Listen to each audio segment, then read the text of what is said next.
l'usage de ce logiciel-là qui ont nécessité un certain nombre d'évolutions fonctionnelles et techniques.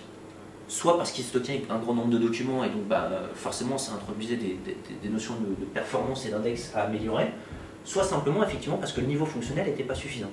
Et donc dans ce cas-là, on rentre dans un cycle de TMA, c'est-à-dire qu'on rentre dans un cycle qui est différent de celui d'OSA, puisque quand on effectue le développement, nous ou un intégrateur, on sait très bien que ce développement-là ne va pas, va engendrer en fait une évolution fonctionnelle qui ne va pas être tout de suite reprise par la communauté. Ou peut-être pas, suivant les choix de technologie qui sont faits. Donc en l'occurrence, on va maintenir cette application-là avec le niveau de test et d'engagement nécessaire. C'est-à-dire que quand on est sur un Firefox, on ne peut pas retester tout Firefox. Donc ce qu'on fait, c'est qu'on va fixer en fait le problème de façon extrêmement précise et échanger avec la communauté le plus rapidement possible pour s'assurer que le patch qu'on a apporté ne pose pas de problème. Quand on est dans une TMA, on va être amené à développer de la fonctionnalité de façon plus importante, et donc là, effectivement, on va devoir outiller toute notre application de façon à s'assurer qu'il n'y ait jamais de régression ou qu'il n'y ait pas de problème que rencontre le client après nos livraisons.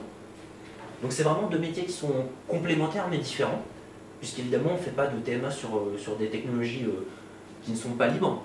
On fait des TMA avant tout, effectivement, sur un certain nombre d'applicatifs et de logiciels développés sur des bases libres. Ça reste notre cœur de métier.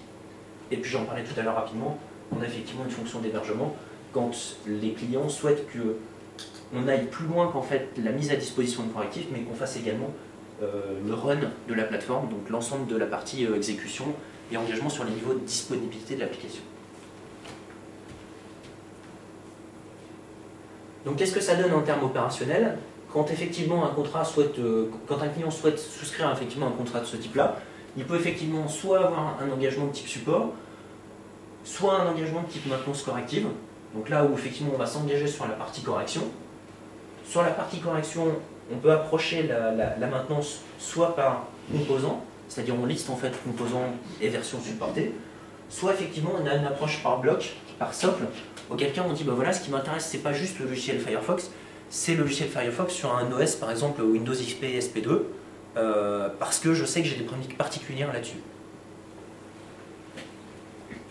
Dernière chose, on a une partie veille événementielle.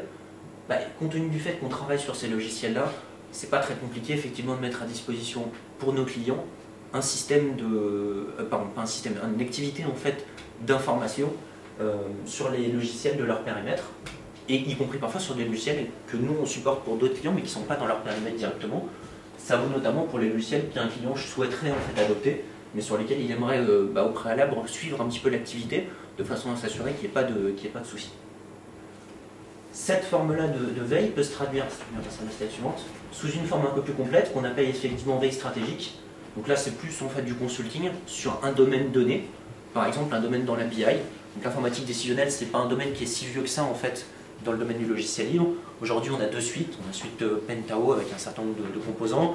On a la suite Spago BI qui offre effectivement d'autres composants et des composants en commun. Mais aujourd'hui, effectivement, savoir lequel pour quel usage, pour vous et moi, c'est rien de simple. Et même pour les gens qui s'y connaissent en fait dans le domaine de la BI, ils connaissent leurs besoins fonctionnels, mais en général, ils connaissent leurs besoins fonctionnels projetés dans les outils qu'ils utilisent. Qui des Cognos, qui des autres suites logicielles de ce type. La partie maintenance évolutive, alors ce qui est intéressant là-dedans, c'est pas de dire qu'effectivement on fait du développement logiciel, ça probablement tous les gens autour de la table en font. L'idée c'est plutôt de dire qu'effectivement quand on a effectué ce développement logiciel, on le réintègre au cycle de maintenance et également au cycle de reversement. Puisqu'en fait, ce qu'on n'a pas encore dit en fait dans l'activité d'OSA, mais qui est important pour un client, c'est qu'à un moment donné, notre OSA, elle soit en mesure de garantir qu'on va converger vers la souche communautaire. Alors c'est important ça, parce qu'à un moment donné, quand on effectue une maintenance, si on dérive de la souche communautaire, ça veut dire qu'on en fait une version spécifique. De temps en temps, c'est assumé, choisi et voulu par le client. Ça s'appelle effectivement une TMA sur un logiciel libre. C'est juste parce que fonctionnellement, l'application n'apporte pas le niveau requis et qu'on sait très bien que la communauté mettra 6 mois, 1 an, 10 ans peut-être à atteindre le niveau fonctionnel attendu. Mais dans le cas général, et notamment sur des souches logicielles importantes, du type Firefox, OpenOffice, des grosses suites comme ça, on n'attend pas que la version de logiciel du client soit spécifique. On attend qu'éventuellement, elle soit en mesure d'être corrigée en fait, sur un problème de façon préalable et rapide, mais par contre, il faut qu'à terme, la correction soit réintégrée. Et donc le principe, il est assez simple, c'est de dire effectivement, si on s'engage sur une maintenance forfaitaire, c'est-à-dire que si à un moment on dit le montant payé par le client il est le même alors que c'est lui qui choisit le cycle de vie, s'il demande en fait à pouvoir disposer d'une nouvelle version avec ses correctifs réintégrés, ça signifie grosso modo qu'on a intérêt à ce que le maximum de correctifs soit repris en communautaire. Sinon, à chaque version qu'on va devoir sortir, on va devoir réintégrer manuellement les correctifs. Et sachant que le montant est forfaitaire, bah forcément, on va s'en retrouver pénalisé. Donc c'est un modèle dans lequel finalement le client et le fournisseur ont un intérêt commun, c'est que la souche du logiciel soit la plus communautaire possible. Et ça, c'est un point effectivement, à mon sens, assez important. Et puis donc dernier sujet, effectivement, moniteur information, qui sont plutôt dans le catalogue d'Inagora, et extension en fait 24/7, dans certains cas d'usage particuliers, puisqu'on ne fait pas ça effectivement sur n'importe quel logiciel ou dans n'importe quel contexte. Je vais passer très rapidement là-dessus. On a effectivement un modèle de fonctionnement forfaitaire, je vous en parlais tout à l'heure. Un certain nombre de nos clients, notamment dans le privé, nous ont demandé un mode de fonctionnement au ticket. L'idée c'est, voilà, vous l'avez effectivement dans les slides, donc on passe assez rapidement dessus. C'est l'explication du mode de fonctionnement effectivement tel qu'on l'a imaginé. Tu peux passer. Vas-y, en avant plutôt, en arrière. Voilà. Le deuxième point sur lequel on pense que notre mode de fonctionnement en fait, peut avoir un intérêt pour le client, c'est quand on est embarqué en fait, dans l'équipe. C'est-à-dire que vous ne pouvez pas, vous, avoir dans votre équipe un Michel, un Anthony Mercatante. Alors, qui sont ces gens-là? Que je vous donne peut-être quelques idées.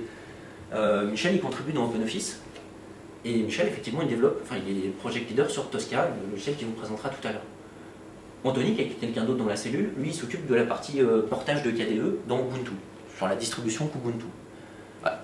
On a des très gros contributeurs de ce calibre-là, et puis on a des gens qui sont d'illustres inconnus, et qui sont uniquement des gens qui sont en mesure d'intervenir sur n'importe quel code logiciel qui pose problème. Mais en tant que tel, ces gens-là, ce n'est pas les gens dont vous allez avoir besoin chez vous. Vous menez des projets. Donc ce qui est important, c'est qu'effectivement, vous ayez un cycle qui soit adapté à votre usage. Je pense que Michel il pourra très bien faire l'affaire dans ce cadre-là, mais le reste des équipes en fait, avec lesquelles on travaille, non, pas du tout. Par contre, ce qui peut être extrêmement intéressant, c'est quand on a un consultant qui se retrouve effectivement dans le mode de fonctionnement interne que vous avez, enfin qu'un client a, dans ce cadre-là, effectivement, il s'adapte au mode de fonctionnement, mais il est toujours en interaction avec nous. Donc à un moment donné, sur par exemple les sorties de version, sur les évolutions fonctionnelles et techniques qui se passent dans les outils, sur les impacts des changements, ben, tout ça effectivement, aujourd'hui quand on est en mode de fonctionnement l'Inagora 08000, on se retrouve un peu loin du client. Et l'idée c'est de dire que pour compléter ça, la notion en fait, de centre de service dans laquelle on injecte effectivement une ressource dans l'équipe, ben là effectivement vous pouvez profiter du quotidien en fait, du logiciel libre, quelque part de façon beaucoup plus simple que si on vous émet une newsletter, parce qu'une newsletter c'est quand même juste un format papier, vous n'avez pas la possibilité, vous pouvez interagir, mais c'est quand même beaucoup plus compliqué que de simplement parler au café. Et donc l'idée c'est que aujourd'hui ce qu'on valorise de plus en plus, c'est tout simplement dire, ça a évidemment un intérêt qui est l'intérêt du patch, de la fourniture, de l'assurance, mais en tant que tel sur un usage important du logiciel dans lequel effectivement on s'investit au niveau du logiciel libre. Alors là on parle plutôt de nos clients en fait, qui ont eu déjà une démarche en fait, un peu plus longue dans le domaine du logiciel. Je pense notamment par exemple aux équipes qui sont embarquées au ministère des Finances ou chez Areva ou dans le groupe Carrefour. Aujourd'hui ces équipes-là, effectivement elles assurent à la relation et on est au quotidien en, fait, en échange en fait, avec elles. Donc l'idée c'est de pouvoir dire qu'en plus de cette simple relation téléphonique, on développe ce mode de fonctionnement de centre de service dans lequel nos clients en fait, ont un intérêt direct à pouvoir échanger avec les équipes.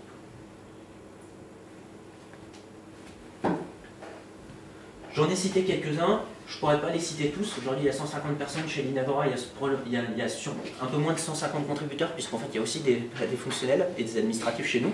Mais sinon, pour les personnels techniques, aujourd'hui, je pense qu'ils sont tous contributeurs sur un projet, donc j'en ai cité que quelques-uns. Je parlais de Sophie Gauthier, donc, qui est la responsable de la communauté OpenOffice au board. Je parlais d'Anthony Mercatante. On pourrait parler aussi de Xavier Lamien, par exemple, qui est ambassadeur Fedora.